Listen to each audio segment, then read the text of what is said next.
Hey there.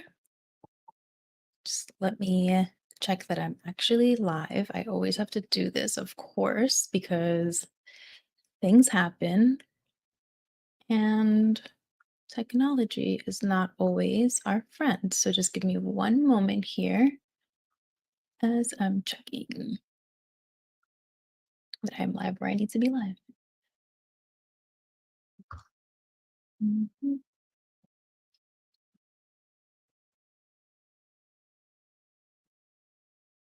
Okay, great. So I am live.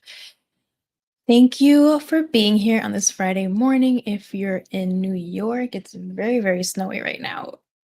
So enjoy it or not. I don't know. I'm not a huge snow fan. Anyway, we are here to talk about how you can stay consistent with posting to Instagram. And I did a poll in my broadcast channel on Instagram. So if you haven't joined that, please do. That's where I'm getting a little bit more personal or having a little bit more contact with my community, and I'm really excited about it. So join me there if you can. I will have the link. um, but I ran a poll just to know what your challenges are right now, what you're dealing with. And mm, being consistent on Instagram was something that came up a lot, and I totally understand it because when you kind of first start, you are very excited. You have that energy of like new year, getting a new start, you're inspired. But it happens where you start to get burnt out, or it's not new anymore. So you're not as excited. And so, what can you do about that? What can you do to avoid that? And my first tip to you is, of course, to define some social media goals. Um, the reason why you should do that is because it gives you something to work towards. So you're always going to try to get to that goal. And you actually have to be serious about what goal you set. It's not a goal that you just set and kind of let it float. You become serious about it. You do what you need to do. That's one of the things that keeps me motivated and that helps my clients stay motivated is if we set a goal. And I just did a goal setting series called the 5-day coffee break.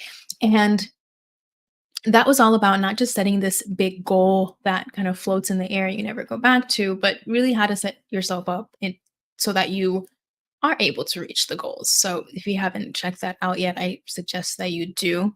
So first and foremost, have a goal. And with that comes having a real strategy. So what is it that you're actually doing? And the reason why you need a strategy is because that gives you the structure and the plan so that you can put your blinders on and just focus on the tasks that need to get done. And once you can focus on the tasks that you need to get done, there's no room for wandering or, I don't know. Sometimes I feel like I'm guilty of this. I have the shiny object syndrome where it's like, that's cool. I want to try that. Or I get a new idea and I want to start working on that. Like, no, if there's a plan set in place, I know that I have to just tick things off. And that gives me the space to, or hinders me from giving me too much space to kind of wander and find things and look for things. I know that I set this plan forth in order to reach my goals, and this is what I need to do, and I just need to tick these boxes and get things done, and then I can put it away and not think about it as much, or at least not be all over the place when it comes to what I want to post. Which leads to the next point, which is to plan your posts in advance. And I know all this sounds a little boring, like outlining goals. Like that's not super exciting, right? The exciting part comes from when you actually start to do things and you start to get feedback and things are rolling. But with if you skip over all that and you just kind of start posting to post and throwing spaghetti at the wall and just not really focusing, that's where you run into trouble. That's when you run into the overwhelm because you haven't planned anything. When you plan your posts in advance, when you give yourself, again, that kind of checklist of the things that you need to get done, you really set yourself up for success because you're not wasting time finding inspiration, thinking about what you need to do. It's already planned out for you. So plan your posts out in advance. And with that said, I'm going to just let you know that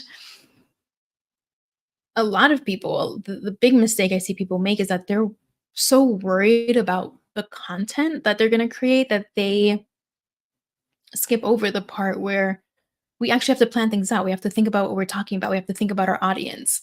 How do we reach them? How do we get them to stop? So stop worrying about the content right away. Focus on getting your plan in place. Focus on really um, honing in on what makes your audience tick. Focus on the plan. Focus on the foundation. Because if you try to skip ahead, that's where you get all mixed up. And to the other side of that is if I know you've all been sitting there, and I'm guilty of this as well, is just sitting on your phone and scrolling because you're trying to find inspiration. That happens because you didn't plan anything. And then you end up scrolling and you're overwhelmed, and your brain is kind of just all the space there is taken up by what you're seeing and how cool that other things are doing, other people are doing, how cool those things are. And just all these extra thoughts start to creep in. And the best way to avoid that, again, is to have a plan in place, and to plan things out so that you're not thinking, so that you don't have to come up with things on the fly because that is a little difficult. All right. The next thing is to not be afraid to repurpose content. And I think people always want the shiny new thing. They feel like they need to keep innovating. They've already said that. I've already said this a million times. Don't people know? No, they don't know. So if you have content that's done well in the past, I'm not saying repost it exactly as you did, but there might be ways to rework it. Or maybe there was a post that you really, really loved and it's something that your audience needs to hear, but it didn't quite land the first time you mentioned it. So how can you make that different? That's what really repurposing content is about. Not just copying and pasting it, although that is an option, but um, how can you present the information in a different way? And the thing to remember there is that not everyone sees everything all the time.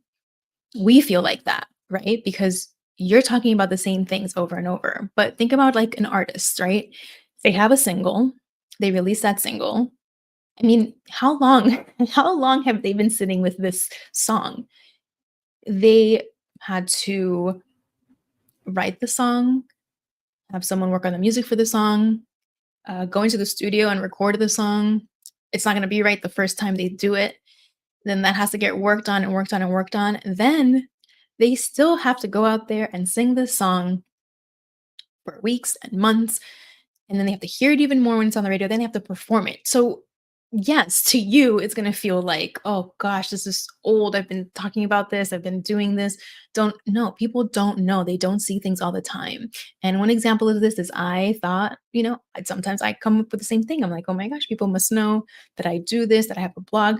No, there's people that I was blogging for years, and some people were not aware at all that I had a blog. And I mentioned it pretty often. I'm always linking back to the articles where I was at that point.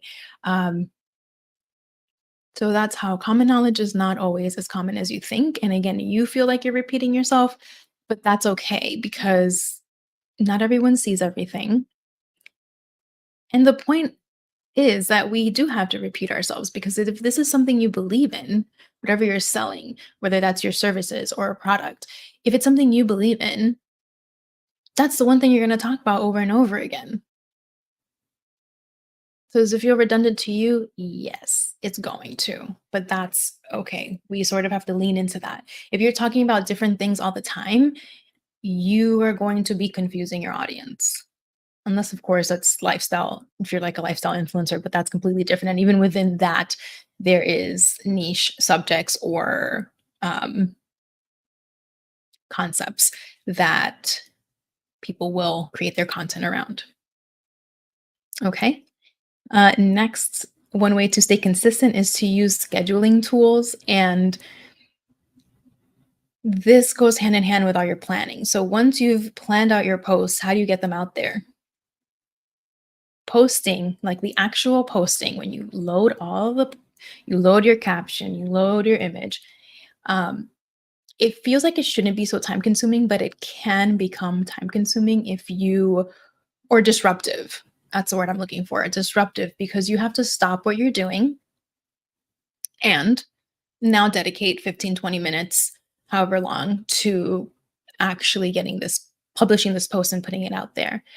And if you're using scheduling tools, you set it and forget it. You have to check that it actually went out because, technology, you run into issues, but it's a lot easier to front load all the things as opposed to having to remember to go in every day and actually post. So again, that all goes hand in hand, points back to planning. Planning will definitely save you lots of headaches when it comes to um, getting staying consistent on Instagram. And I'm just checking my posts here. Sorry, I think a message came into the broadcast. Okay, um, so that's something to keep in mind and consider. Um, in order for posting to not disrupt your day, your activities, whatever you're doing, plan them ahead of time and use your scheduling tools to do that for you. There are a ton out there. Um, I suggest trying a few and seeing what works for you. I personally I'm using Later right now, but I flip flop back and forth. I used Hootsuite for a long time. Sendable is a great one that does really good analytics. So there's several tools. It just depends on your needs and what you're looking for, and also aesthetically what you like.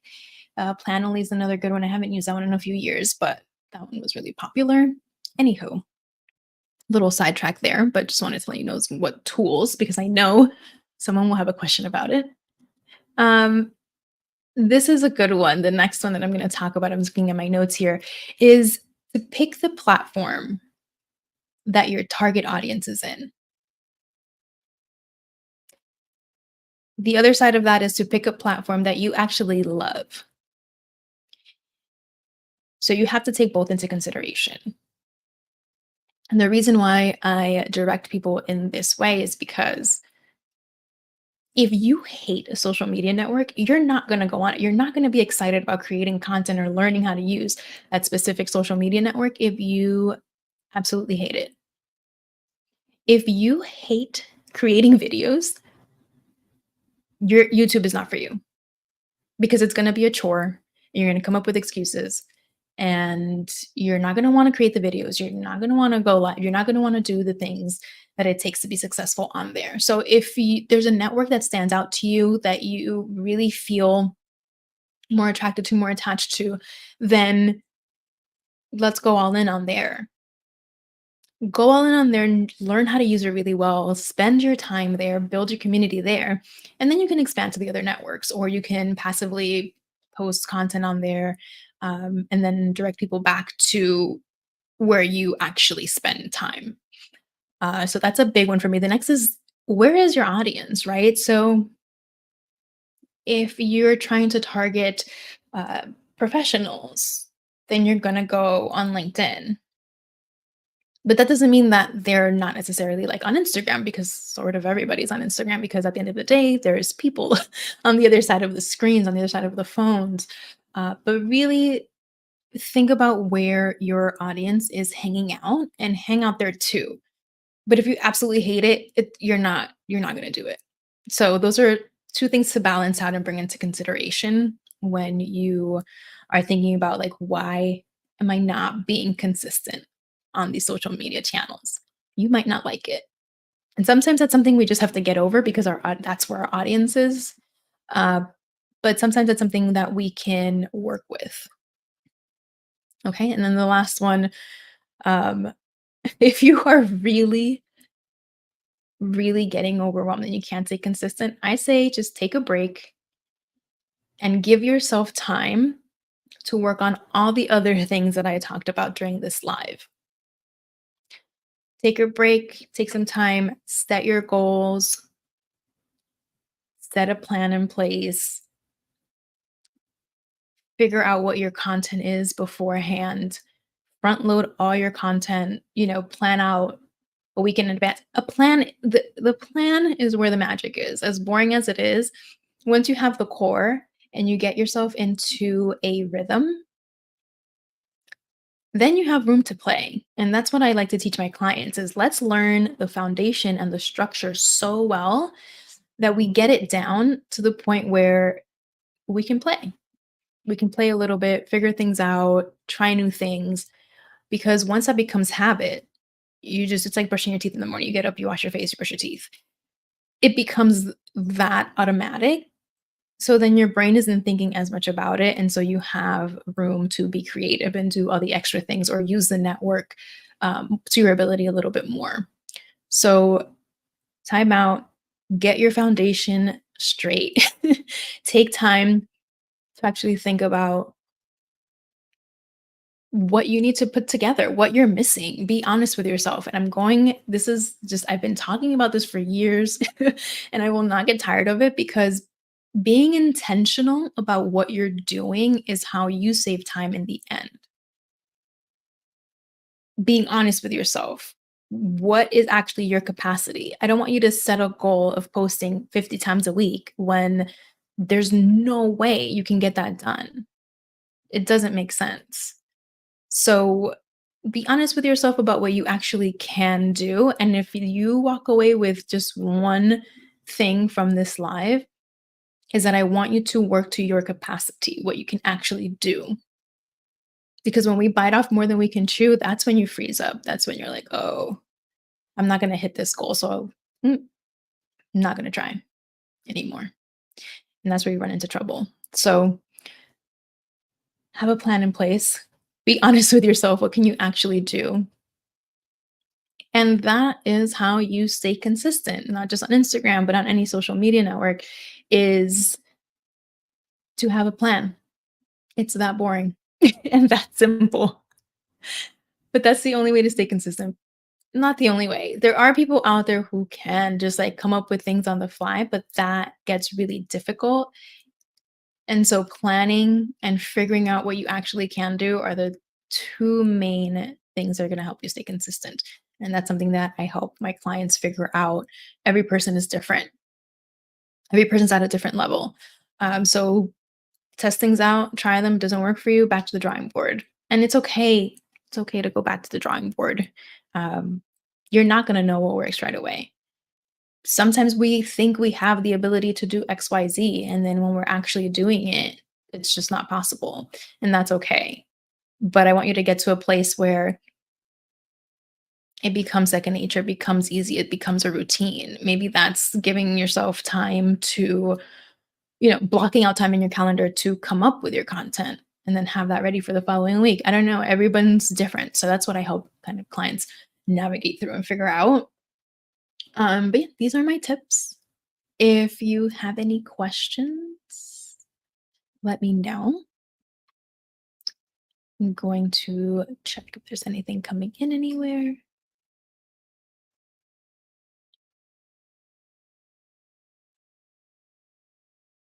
And if not, then I will see you on. All right, I don't see anything coming in. So I will see you on the next live. If you have any questions that you want me to answer on these lives, send me a message. I am happy to hear from you and be able to tailor these to what your challenge is. And yeah, see you next time. Have a great weekend. Stay warm. Talk to y'all soon.